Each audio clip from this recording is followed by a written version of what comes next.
ఎడారిలో సెలయేర్లు. ఆగస్ట్ 28. అక్కడ ఆయన వారిని పరీక్షించెను.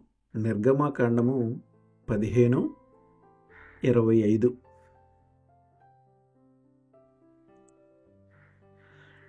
ఒక ఉక్కు కర్మాగారానికి చూడడానికి వెళ్ళాను. తయారైన వస్తువుల నాణ్యతను పరీక్షించే విభాగంలోకి వెళ్ళాను. ఆ హాలు నిండా అనేకమైన చిన్న చిన్న గదులున్నాయి.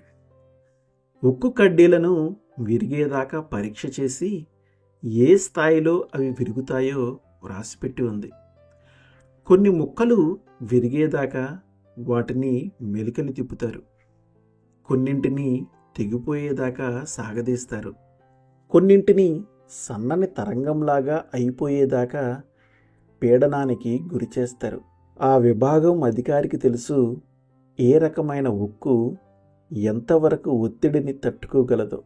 ఆ ఉక్కును గొప్ప ఓడ నిర్మాణంలోనో, వంతెనలు లేక భవనం కట్టడంలోనో వినియోగిస్తే అది ఎంతవరకు పనిచేయగలదో అతనికి తెలుసు.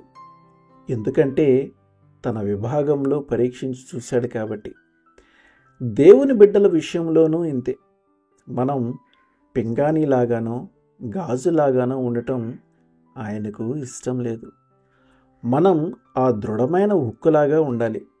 మెలికలు తిప్పినా, పీడనాన్ని ప్రయోగించినా సరే చిన్నాభిన్నమైపోకూడదు.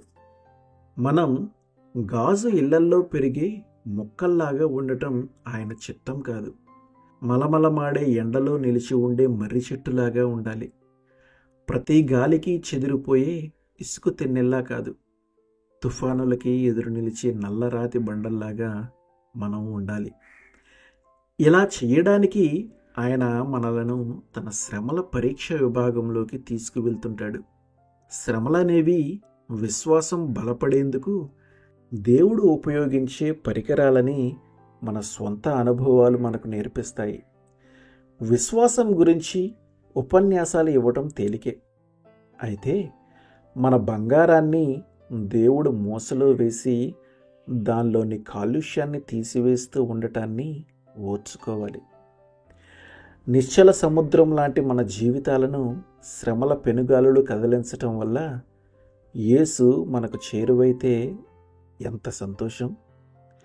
ఆయన లేని ప్రశాంతత కంటే ఆయనతో తుఫాను ప్రయాణం ఎంతో మేలు. ఆమేన్.